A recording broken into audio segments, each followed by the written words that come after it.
Hello student, welcome to my channel Pratishth classes. मैं हूं मीना मिश्रा और आज हम एक्सरसाइज 1.3 के बाकी के क्वेश्चंस करेंगे। इससे पहले वाले वीडियो में हमने एक्सरसाइज 1.3 के मतलब प्रैक्टिस सेट 1.3 का क्वेश्चन नंबर 1 से लेके 4 तक सॉल्व किया था और आज हम क्वेश्चन उसके आगे के जो क्वेश्चंस हैं वो कंप्लीट करेंगे और उसके बाद हम लोग एक थ्योरम भी डिस्कस करेंगे जो एक्सरसाइज 1.4 के ऊपर बेस्ड है, मतलब जिस थ्योरम के ऊपर एक्सरसाइज 1.4 बेस्ड है।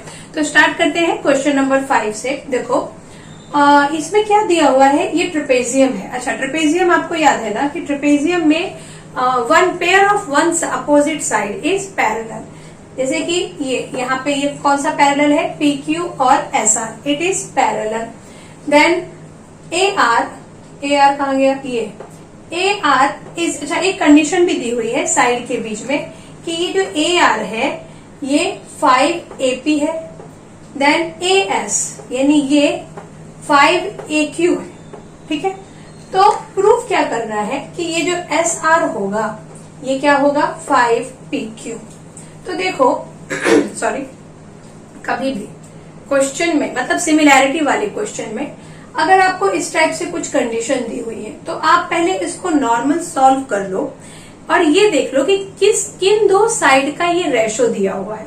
उससे क्या होगा कि हमें, जैसे यहाँ पे देखो, यहाँ पे 4 ट्रायंगल बने हुए हैं, 4 ट्रायंगल बने हैं, तो हमें ये समझने में आसानी होगी कि हमें किन दो ट्रायंगल को सिमिलर प्रूव करना है। क्योंकि अगर साइड का रेशो दिया हुआ है मतलब उन दो ट्रायंगल के बीच में ही आपको कंपेयर करके और उसे सिमिलर प्रूव करना है, तो इस तरह से आपको आसानी हो जाएगी। तो हम स्टार्ट करते हैं हमारा सोल्यूशन।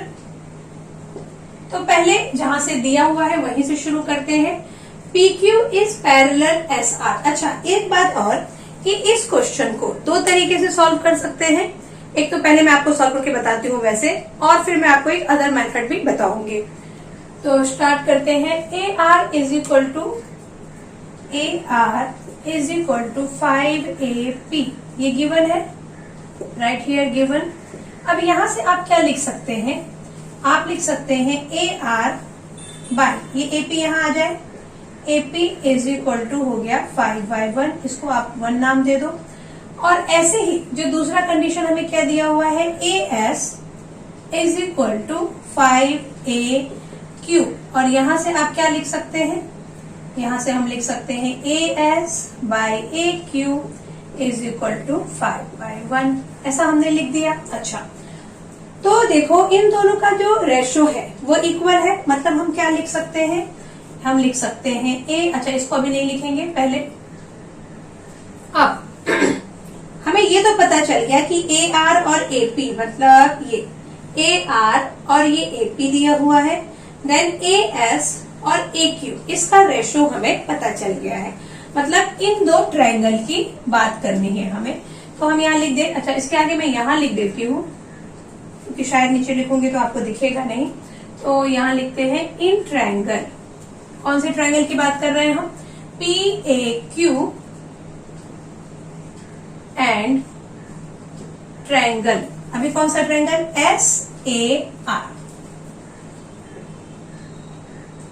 SAR में हम क्या देखेंगे कि ये जो हमारा एंगल है ये वाला, ये और ये वर्टिकली अपोजिट एंगल है तो इक्वल होगा। यहां लिख देते हैं angle SAR is congruent angle PAQ, और रीजन हम क्या लिखेंगे, vertically opposite.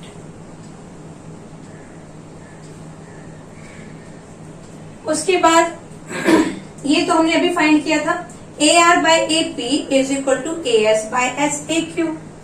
AR by AP is equal to क्या था, AS बाय AQ। ये हमने देखा अभी कि दोनों का रेशो इक्वल है, तो हम इसके बेस पे यहाँ लिख सकते हैं। और यहाँ हम रीजन क्या लिखेंगे, फ्रॉम 1 and 2, ये जो हमने इक्वेशन बनाया था ना 1 and 2, तो यहाँ जब हमने ऑब्जर्व किया then we got this result that AR by AP is equal to AS by AQ। अच्छा, अब देखो सिमिलर प्रूफ करने के लिए सफिशिएंट कंडीशन आ गई है हमारे पास कि हम यहाँ कौन सा टेस्ट लगा सकते हैं, therefore triangle PAQ is similar triangle SAR, और बाय कौन सा test, by SAS test. SAS test लग गया यहाँ पर। कैसे लग गया SAS टेस्ट? क्योंकि देखो ये वाला साइड और ये साइड, कॉरेस्पॉन्डिंग साइड का रेशो इक्वल है। ये साइड बाय ये side and this side by this side अगर इक्वल है और तो फिर और ये एंगल इक्वल है, मतलब SAS टेस्ट यहाँ पे लग गया और इसको हमने बोल दिया सिमिलर।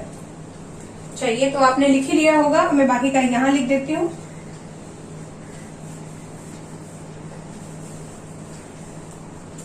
तो अब इसके आगे हम क्या लिखेंगे? अब अगर ये सिमिलर है तो इसका सिमिलर ट्रायंगल में हमने क्या पढ़ा हुआ है कि if two triangle is similar then ratio of their corresponding sides are equal. तो दो का रेशो तो हमने देख लिया कि भाई ये और ये, इसका रेशो तो इक्वल है और हमने इसके बेस पे इसको सिमिलर भी प्रूव कर दिया। तो इसका मतलब क्या होगा कि जो इसका जो ये थर्ड साइड बचा हुआ है उसका रेशो भी इक्वल होगा। तो हम क्या लिख देंगे यहाँ पे SR, therefore SR by PQ is equal to क्या हो जाएगा? बाकी के भी लिख दो। AR by AP is equal to AS by AQ और ये किसके इक्वल है? सब इक्वल हो जाएंगे 5/1 के। तो therefore यहाँ पे लिख दो SR by PQ is equal to 5/1।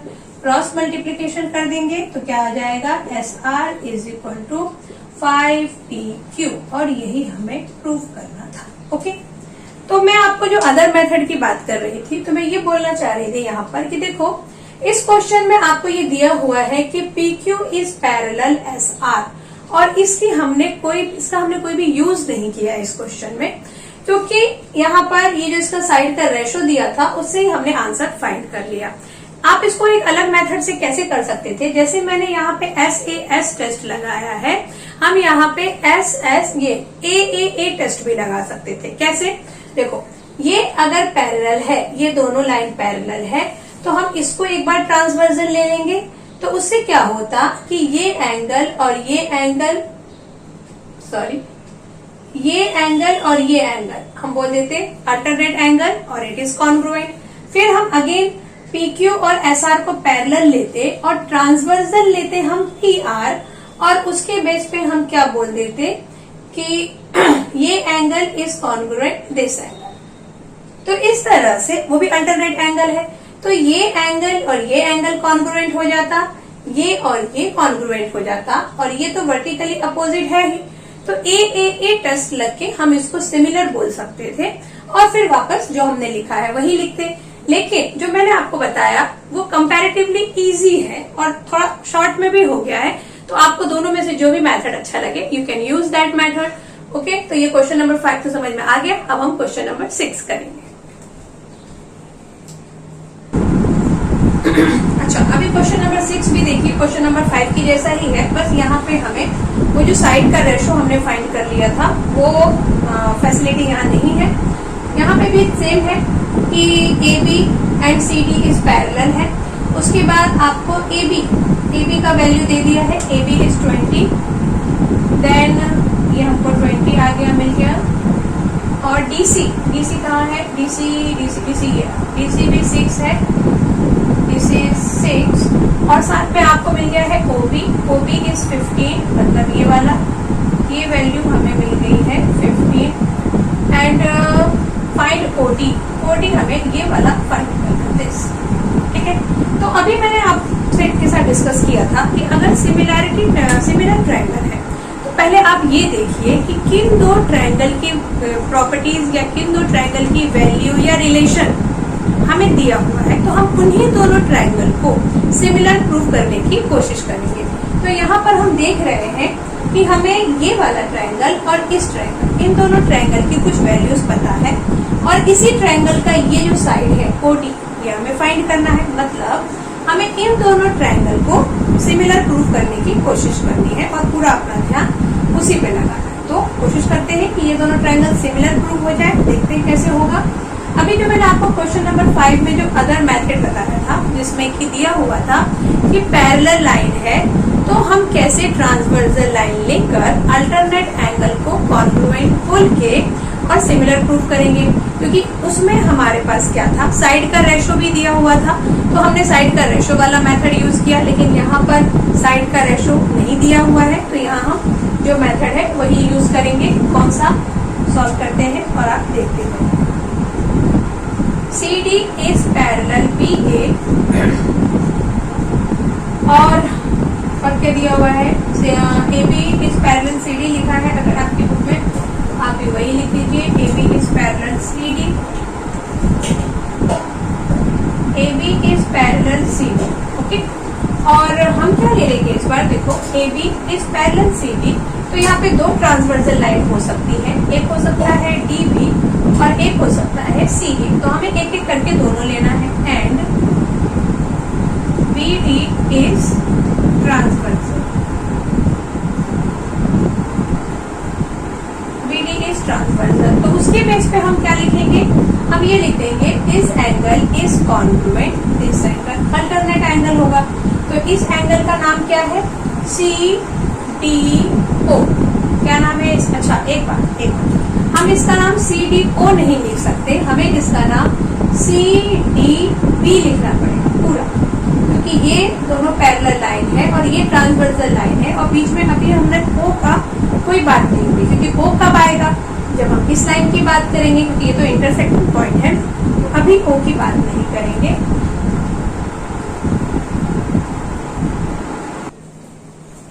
हाँ, तो क्या करना है हमको, हमें ये O नहीं लेना, यहां तक B लेना है। तो हम क्या लिखेंगे, angle CDB is congruent angle, ये वाला एंगल, इसका नाम भी हम क्या लिखेंगे, DBA।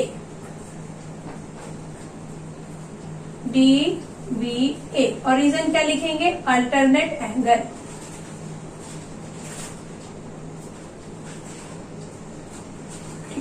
अल्टरनेट एंगल हमने लिख दिया। उसके बाद ये तो एक हो गया, यहाँ पे 1 दे दो नाम। और दूसरा, अब वापस हमें क्या लिखना पड़ेगा, AB is parallel CD and इस बार हम ट्रांसवर्सल लाइन कौन सा लेंगे, this line CA is transversal. तो जब हमने CA ट्रांसवर्सल ले लिया, तो बाकी का मैं यहां लिखती हूँ।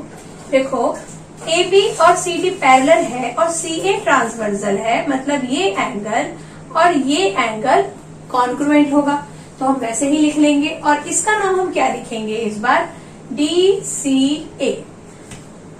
अच्छा, एक काम रह गया हमारा कि ये जो हमने CBD लिखा है, CDB लिखा है, तो इसे हमें नेक्स्ट लाइन में शॉर्ट करना है, क्योंकि हमें उतने बड़े, हमें जो चाहिए एंगल वो सिर्फ इतना चाहिए, मतलब ये दोनों ट्रायंगल को हमें अलग अलग करना है। तो हम इसका नाम CDB ये तो हम लिखेंगे, क्यों, क्योंकि हमें पैरेलल और ट्रांसवर्सल के बेस पे यही एंगल आएगा। लेकिन हमें जरूरत किसकी है कि ये एंगल अलग हो जाए। तो ये एंगल ट्रायंगल अलग कब होगा, जब हम CDO लिखेंगे। तो हम इसके आगे वही लिख देते हैं, एंगल देयरफॉर, यहाँ पे since therefore CDO is congruent angle D। अच्छा, इस बार भी D नहीं लिखेंगे, यहाँ पे क्या लिखेंगे, OBA। और ऐसा हम क्यों लिख सकते हैं, क्योंकि ये जो तीनों है वो एक ही लाइन में, BOD ये एक ही लाइन में है। तो आप इसको, इस एंगल को आप यहां तक लिखें तब भी कुछ फर्क नहीं पड़ेगा, या उसका नाम यहां तक लिखें तब भी कुछ फर्क नहीं पड़ेगा। हम उसको ऐसे लिख सकते हैं और इसका नाम हम देंगे क्वेश्चन 1। उसके बाद वापस जो हम ले रहे थे कि AB and CD is parallel and which one is transversal, AC is transversal.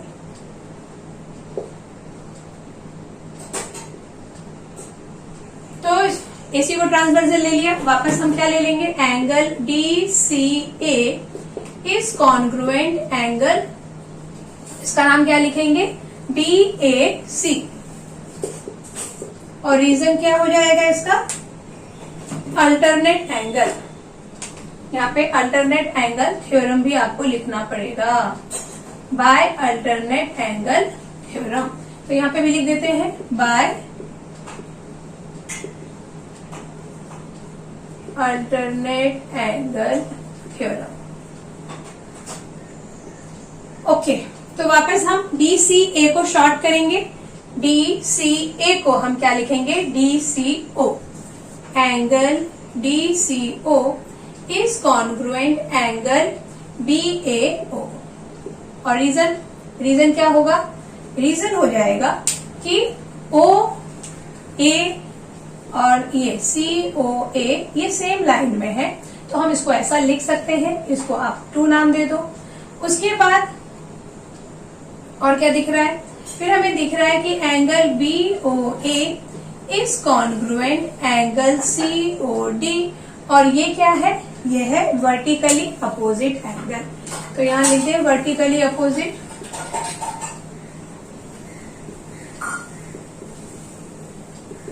Vertically opposite angle.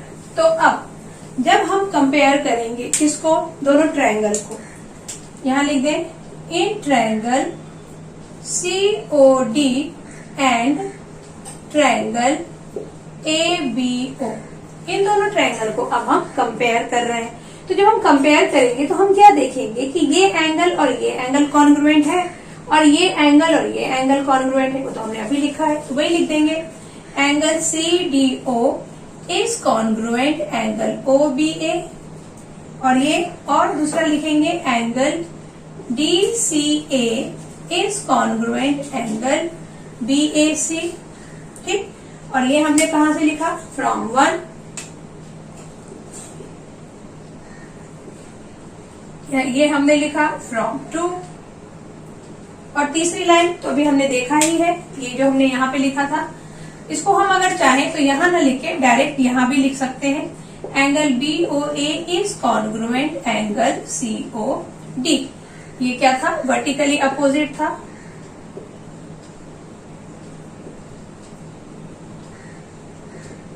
Vertically opposite. अच्छा, ये चाहे हम तो यहां से हटा सकते हैं, क्योंकि 2 बार लिखने की कोई जरूरत नहीं है।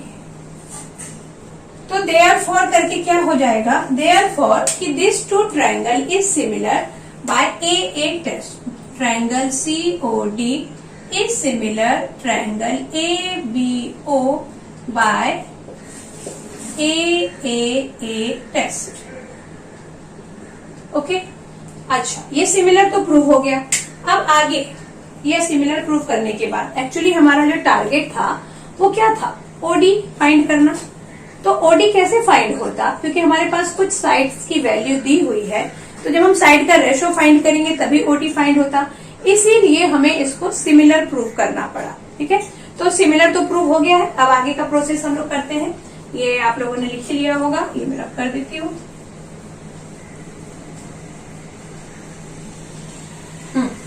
तो अब देखो क्या होगा। हमने सिमिलर प्रूव कर दिया। देयरफॉर हम क्या लिख सकते हैं? AB by CD is equal to OB by OD। AB, अच्छा, इसके जो तीनों मतलब साइड का जो कॉरेस्पॉन्डिंग साइड का रेशो होगा वो इक्वल होगा, लेकिन हमें 2 साइड की ही जरूरत है, तो हम 2 साइड ही लिखेंगे और जिस साइड की जरूरत है वही लिखेंगे। अब ये ना कि आप OA और OC लिख लें, क्योंकि इसकी हमें अभी जरूरत नहीं है। ये 2 वैल्यू गिवन है, इसमें ये गिवन है, ये फाइंड करना है, तो बस इतने को ही हम यहाँ पे लिखेंगे। अब वैल्यू रख दो AB। अच्छा, एक बात और आपको ध्यान देना है कि आप जिस ट्रायंगल का, जैसे मैंने देखो यहाँ AB लिखा, AB किस ट्रायंगल का है? ये वाला ट्रायंगल। इसका AB मैंने ऊपर लिखा है और इस ट्रायंगल का CD नीचे लिखा है। तो मैं जब दूसरी बार लिखूंगी तो भी मैं ये वाले ट्रायंगल के साइड को ही पहले लिखूंगी और इस ट्रायंगल के साइड को नीचे लिखूंगी। ये बात आपको ध्यान देना है कि जो आप ये रेशो लिखें तो सेम ट्रायंगल का साइड ऊपर और सेम ट्रायंगल का साइड नीचे लिखें, मतलब कॉरेस्पॉन्डिंग ट्रायंगल का साइड नीचे लिखें। ऐसा ना करें कि एक बार हमने इस ट्रायंगल का साइड नीचे लिख दिया और दूसरी बार इस ट्रायंगल का साइड अपन नीचे ऊपर नीचे कर देंगे तो वो रॉन्ग हो जाएगा। ठीक है, तो AB हो गया हमारा 20 और CD तो 6 है ही, OB 15 एंड OD तो फाइंड करना है। यहाँ पे आप क्रॉस मल्टीप्लीकेशन कर सकते हैं। तो 20 OD बड़ा अजीब लगेगा, 200 जैसा दिख रहा है, तो मैं ऐसा ना लिख के डायरेक्ट कर देती हूँ। OD इज इक्वल टू क्या हो जाएगा, 15 इंटू 6/20।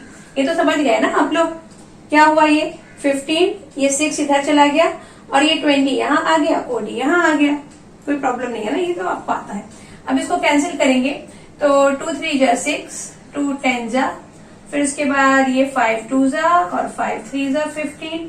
तो OD कितना आ सकता है, 3 3 जा 9/2, 9/2 मतलब 4.5। तो OD आ गया हमारा 4.5। तो ये क्वेश्चन नंबर 6 था जो आप लोग समझ गए हैं। क्वेश्चन नंबर 5 और क्वेश्चन नंबर 6 ऑलमोस्ट सेम है। उसके बाद हम लोग क्वेश्चन नंबर 7 और 8 करेंगे और फिर बाद में हमें थ्योरम भी करना है। क्वेश्चन नंबर 7 क्या है, ABCD इज अ पैरेललोग्राम। अच्छा, पैरेललोग्राम क्या होता है, पैरेललोग्राम जिसमें अपोजिट साइड्स पैरेलल होंगे, ठीक है। तो ABCD is a parallelogram.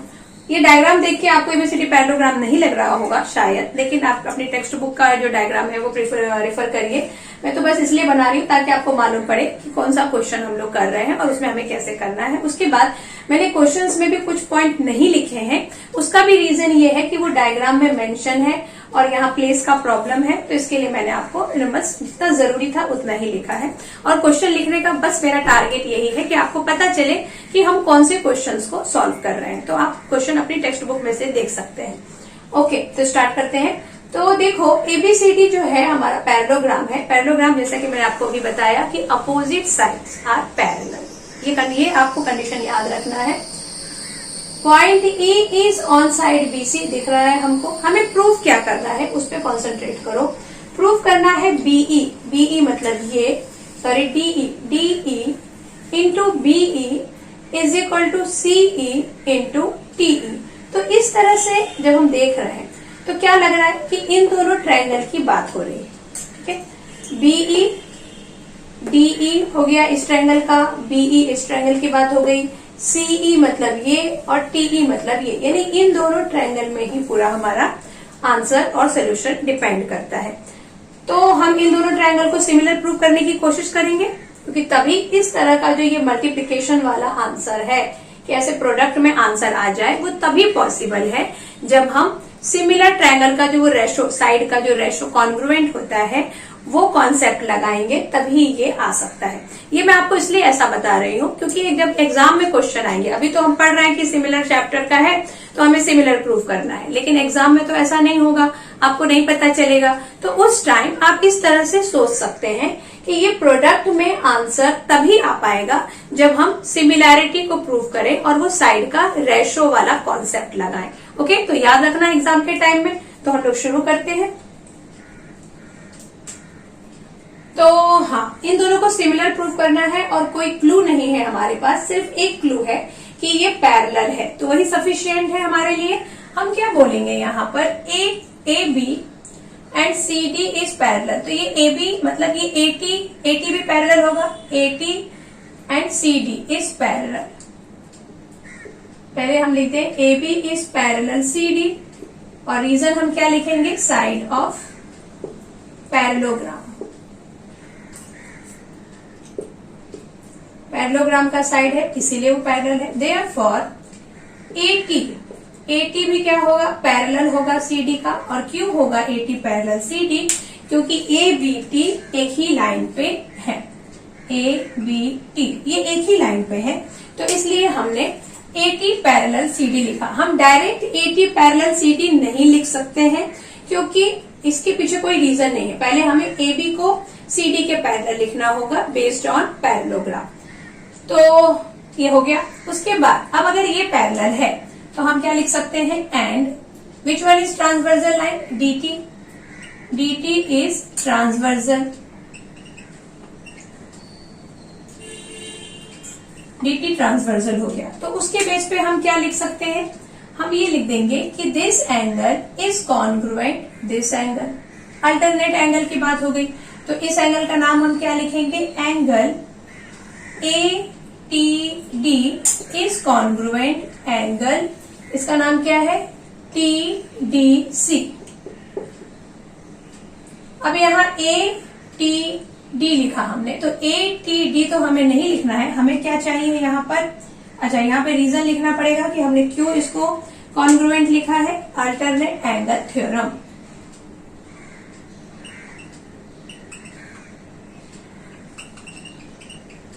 Bye alternate angle theorem. तो अल्टरनेट एंगल थ्योरम से ये कॉन्ग्रुएंट हो गया। अब हम क्या लिखेंगे यहाँ पर, देखो ATD नहीं चाहिए हमें क्या चाहिए, BTE। तो हम इस ATD को BTE भी लिख सकते हैं, तो यहाँ लिख देंगे angle BTE is congruent TDC। तो TDC को भी हम क्या लिख देंगे, EDC, एंगल EDC। और रीजन क्या होगा इस बार, क्योंकि ABT ये एक ही लाइन पे है और दूसरी बात TED भी एक ही लाइन पे है, तो यहाँ पे लिख दो। तो हमको जिस हिसाब से जरूरत थी वैसा हमने लिख दिया। ओके, तो ये तो एक एंगल हमारा कॉन्ग्रुएंट प्रूव हो गया। उसके बाद हम और दूसरा क्या बोल सकते हैं, ये एंगल और ये एंगल, इसको हम क्या बोल सकते हैं, वर्टिकली अपोजिट, तो वो भी हम लिख देंगे। लेकिन उसके पहले हम अब डायरेक्ट अपना दोनों ट्रायंगल को पहले कंपेयर करेंगे। तो in triangle BET and triangle DEC, इन दोनों ट्रायंगल में हमने क्या देखा, पहले तो जो हमने यहाँ पे 1, इसको 1 दे दो ना, इसको 1 दे रही हूं मैं ना, ताकि वहां हम डायरेक्ट लिख सके। हमने देखा कि angle BTE is congruent angle EDC और रीजन हम क्या लिखेंगे, फ्रॉम 1।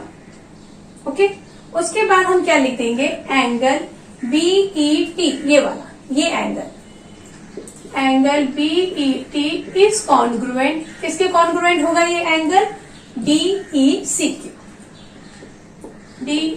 और इसका रीजन क्या हो जाएगा, अभी बताया था आप लोगों को, वर्टिकली अपोजिट। तो यहां लिख दो वर्टिकली अपोजिट।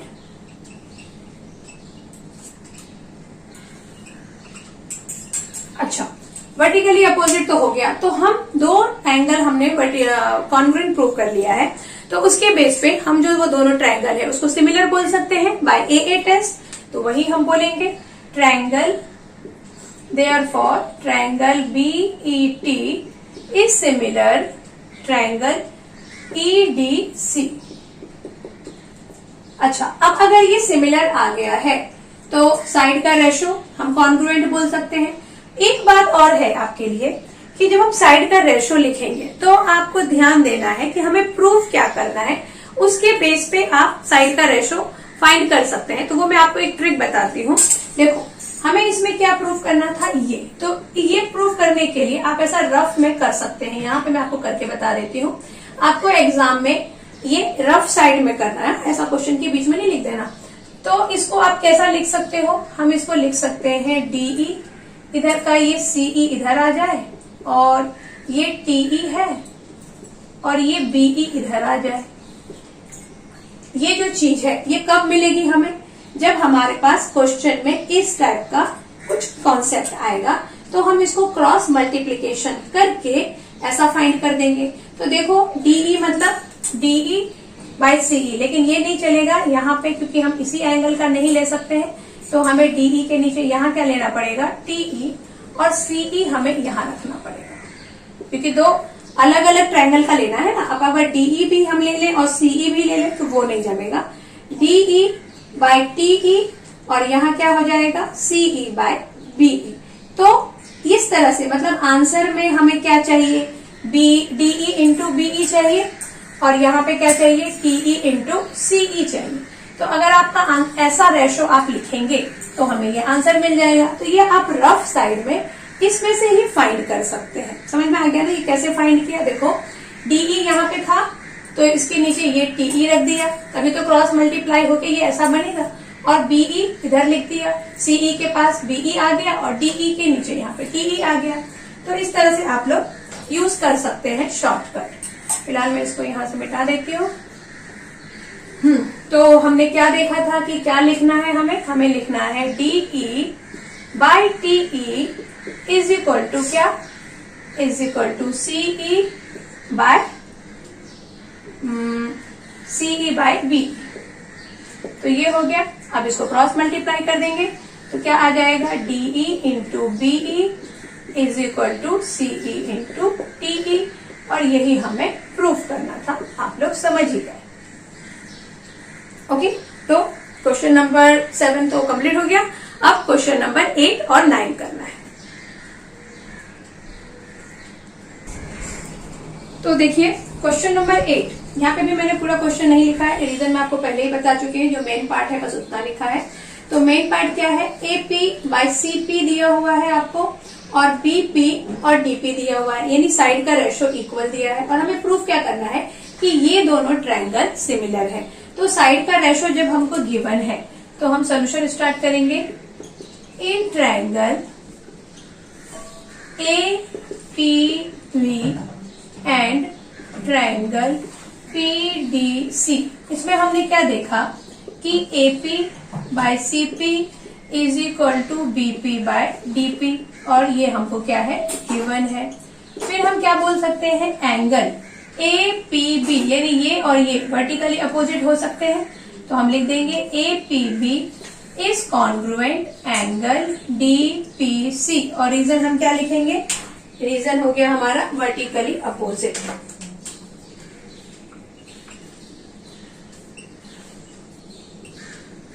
ये हो गया वर्टिकली अपोजिट। ओके, उसके बाद हम इस बेस पे बोल देंगे therefore triangle APB is similar triangle PDC.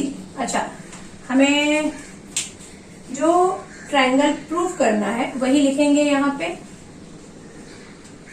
जो नाम यहाँ लिखना है प्रूफ करने में जो लिखा हुआ है। तो हम क्या लिखेंगे, triangle A B P and triangle C D P.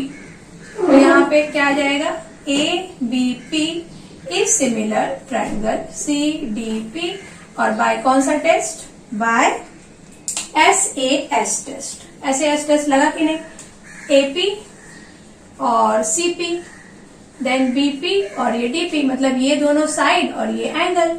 तो कौन सा टेस्ट लग गया, बाय एसएएस टेस्ट।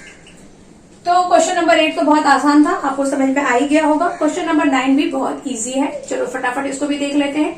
इसमें भी मैंने पूरा क्वेश्चन नहीं लिखा है, मैं आपको समझाती हूँ कि ये क्वेश्चन में क्या है। इसमें क्या दिया हुआ है कि ये वाला एंगल, ये पूरा एंगल किसके इक्वल है, इसके इक्वल है। ओके, और उसके बेस पे हमें प्रूव करना है कि CA² is equal to CB into CD। तो अब इसमें कैसे पता चले कि क्या करना है, कौन से दो ट्रायंगल लेने हैं, क्योंकि यहाँ पे भी आपके पास देखो एक ये है, एक ये, और एक वो बड़ा वाला ट्रायंगल है। तो अभी आपको मैंने बताया था कि क्वेश्चन में जो दिया हुआ है उसके बेस पे ही आप समझिए कि कैसा हमें कौन से दो ट्रायंगल लेने हैं। तो यहाँ पे देखो कि ये बड़े वाले ट्रायंगल का एक एंगल और ये जो हमारा छोटा ट्रायंगल है इसका ये दोनों, इन दोनों एंगल को हमें बोला है इक्वल है। मतलब हमें उन्हीं दोनों एंगल को कंपेयर करना है और उसको सिमिलर बनाना है। तो बनाते हैं। तो हम क्या लिखेंगे, in triangle ABC and triangle कौन सा ले लेंगे, ADC। और क्यों लिया हमने ये ट्रायंगल, क्योंकि हमें उसी दोनों का रिलेशन दिया हुआ है तो हमको वही लेना पड़ेगा। उसमें हमने क्या देखा कि angle BAC is congruent angle ADC, और ये चीज क्या है आपको गिवन है। ओके, उसके बाद दूसरी चीज हम क्या बोल सकते हैं, ABC, ये क्या नाम है इसका, ABC, यानी ये वाला एंगल दोनों ट्रायंगल में आ रहा है ना, ये बड़े वाले ट्रायंगल में भी C आ रहा है, और जब मैं ADC की बात करूंगी तब भी C आएगा। तो हम क्या लिख सकते हैं, angle C is congruent angle C, और रीजन क्या हो जाएगा, कॉमन एंगल। तो अब यहाँ पर AA टेस्ट लगा के हम क्या बोल सकते हैं कि this two triangle is similar, therefore triangle ABC is similar triangle ADC, और by AA test. AA test क्यों लगा, क्योंकि दो एंगल हमने कॉन्ग्रुएंट प्रूफ किया है तो AA टेस्ट लगेगा। अच्छा, इतना तो आप समझ गए। अब ये कैसे आए, किसको हम रेशो, किस टाइप का रेशो हम लिखेंगे तो हमें ये मिलेगा। इसका मैंने अभी आपको शॉर्टकट बताया था, वापस मैं यहाँ पे समझाती हूँ। रफ साइड में, ये याद रखना, रफ साइड में करना है। CA स्क्वायर है, मतलब CA को आप 2 बार लिख लो, ओके, और यहाँ लिख दो CB इंटू CD, ठीक। अब ये CA स्क्वायर है, मतलब CA एक यहाँ रहना चाहिए और एक यहाँ नीचे आना चाहिए, तो एक CA हम यही रखते हैं और दूसरा हम लिख देते हैं CB यहाँ पर, और यहाँ क्या लिखेंगे हम CD, और एक CA हम यहाँ लिखेंगे। समझ में आ गया ना? देखो ये CA स्क्वायर था तो इसको मैंने ऐसा 2 लिख दिया, एक CA और ये CB एक इधर ले आए, क्योंकि दोनों अलग अलग ट्रायंगल का साइड का रेशो लिखना है ना हमें। तो एक बार ये CA आया और दूसरा ये CB बड़े वाले ट्रायंगल का आ गया, फिर वापस ये CD छोटे वाले ट्रायंगल का आ गया, और ये CA तो कॉमन साइड है तो ये बड़े वाले का आ गया। तो जब हम इसको सॉल्व करेंगे तो हमें क्या मिल जाएगा, CA square is equal to CB into CD, जो हमें प्रूव करना है। तो आपको रेशो कैसा लेना है, ऐसा, और उसे ढूंढना कैसे है, ऐसा रफ साइड में जाके। तो यहाँ आप लिख सकते हैं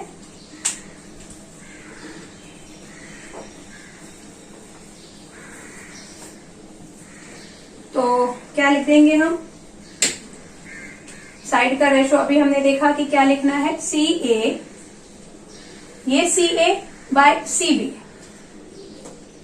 और फिर दूसरा CD, यानी ये छोटे वाले एंगल CD, और फिर ये बड़े वाले एंगल का CA। CA 2 बार क्यों ले रहे हैं, क्योंकि CA जो है ये बड़े वाले ट्रायंगल का भी एक साइड है CA, और ये जो हमने छोटा ट्रायंगल लिया है उसका भी एक साइड CA है। तो आप इस तरह से उसको 2 बार ले सकते हैं। अब इसको क्रॉस मल्टीप्लीकेशन कर दो, तो CA square is equal to CB into CD, यही हमें प्रूव करना था। तो क्वेश्चन नंबर 8 और 9 तो आपको समझ में आ ही गया होगा, और इसी के साथ ये जो हमारा चैप्टर था एक्सरसाइज 1.3 ये कंप्लीट हो गया है।